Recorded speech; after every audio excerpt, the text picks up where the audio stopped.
मैं सही फैसले लेने में विश्वास नहीं करता, बल्कि फैसले लेकर उन्हें सही साबित कर देता हूँ। ऐसा कहना है महान व्यक्ति रतन टाटा का। रतन टाटा भारत के बहुत बड़े बिजनेसमैन हैं। रतन टाटा अपनी मेहनत और लगन से इस मुकाम पर पहुंच चुके हैं जहां किसी आम आदमी को पहुंचना इतना आसान नहीं है।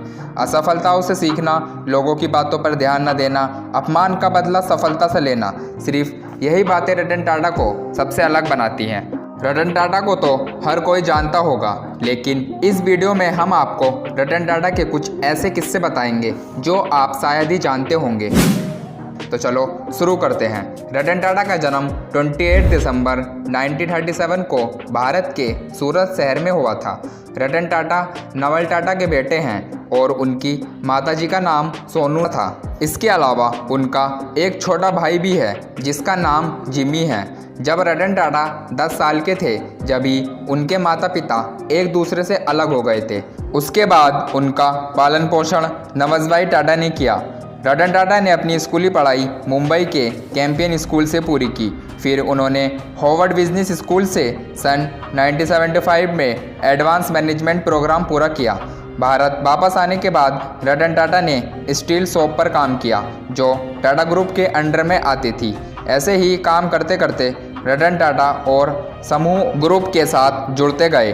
1971 में रतन जी ने नेल्को कंपनी में डायरेक्टर पद पर नियुक्त हुए और सन 1981 में रतन टाटा टाटा ग्रुप के अध्यक्ष बन गए, जो भारत की सबसे बड़ी व्यापारिक समूह है, जिसकी स्थापना रतन टाटा जी के दादाजी जमशेद जी ने की थी। रतन टाटा के समय टाटा इंडस्ट्री ने बहुत सफलता प्राप्त की। सन 1998 में पहली बार रतन टाटा के टाटा मोटर्स ने एक भारतीय कार टाटा इंडिका को बाजार में उतारा था, जो कि बाजार में फेल हो गई थी। इस कार की वजह से टाटा मोटर्स घाटे में जा रही थी। उसके कुछ कर्मचारियों ने टाटा मोटर्स को बेचने का सुझाव दिया और रतन टाटा टाटा मोटर्स को बेचने के लिए फोर्ड कंपनी के पास चले गए।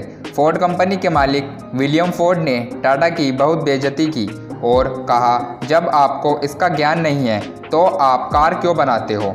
यह बात रतन टाटा के दिल पर लग गई और वह बिना कंपनी बेचे भारत वापस आ गए और दिल और जान लगाकर टाटा मोटर्स को कामयाब बनाया।